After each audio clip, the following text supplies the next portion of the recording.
Welcome to Curious Kids Every Day. I'm Josh. How are you doing today? It's so good to hear from you. Hey, I've got a question.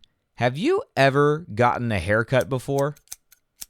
Did you go to a barber shop or a salon, or did someone else cut your hair?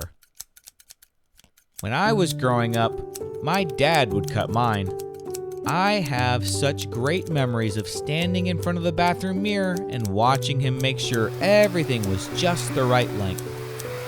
You know, the first time I got a haircut, I realized something very interesting about hair, because I thought I was only going to need a haircut one time, but it turns out hair just keeps growing. In fact, I'm going to need haircuts for my entire life. So how does that happen? Do our bodies just have an endless supply of hair inside of our heads? What's really going on up there? Well, hair might seem like it's just sitting there, but there's a lot happening just below the surface of your skin. Your hair is always growing. Your hair grows out of tiny pockets in your skin called hair follicles. Can you say hair follicles? That's kind of a funny word, follicles. At the very bottom of each follicle is something called a hair bulb. Can you say hair bulb? And that's where the magic begins. Inside the bulb, your body is busy making new hair cells. And these hair cells are created from proteins, especially one called keratin. Can you say keratin? Keratin also helps build your fingernails and the outer layer of your skin. Look at your fingernails and then feel your skin. It's all so strong, isn't it? As new cells are made, they push the older ones up and out of the skin. By the time hair pokes through the surface, it's made of dead cells. But that's totally normal. See, let me ask you a question. If you get a cut on your finger, does it hurt? Yeah, it sure does. But does it hurt when someone uses scissors to cut your hair? No. Have you ever wondered why? It's because your hair is made up of dead cells. But it does hurt when you pull out your hair, right? That's because each strand of hair is connected to tiny blood vessels at the bottom of the follicle. These blood vessels bring nutrients and oxygen to keep the cell growing. Some people's hair grows quickly and others more slowly, but on average, hair grows about half an inch per month, or around 6 inches per year. Your hair can also go through phases, growing, resting, and eventually falling out. But don't worry, most people have over 100,000 hairs on their head, and new ones are always getting ready to grow. I like to keep my hair pretty short, but you might like having it a little bit longer. That just means that I need more haircuts than you. And now we know how much work our bodies are doing to keep creating hair for us. Hey, let's play Name That Thing. I'm something you find in your bathroom.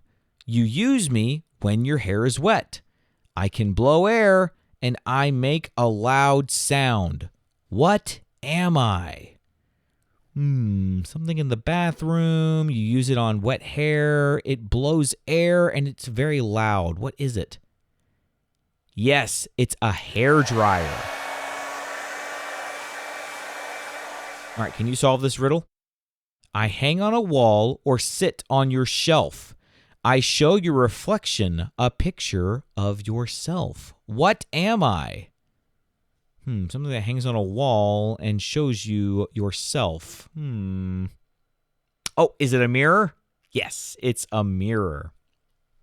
Let's play true or false. True or false? Hair grows from the top of your hair, not underneath. False. Hair starts under your skin. True or false? All hair is made of a protein called keratin. That is true. That was one of the big words we learned today. True or false? Hair stops growing completely when you turn 10. False. Your hair is always growing. True or false? This is the last one. The average person has about 100,000 hairs on their head. That is true, and that is an unbelievable fact. That's wild. 100,000? Wow. What am I? You use me to untangle or style your hair. I can be made of plastic or wood. I have teeth, but I don't bite. What am I? Yep, a hair comb. Hey, I've got an idea. Let's close our eyes and imagine that our hair is growing really, really fast and it won't stop.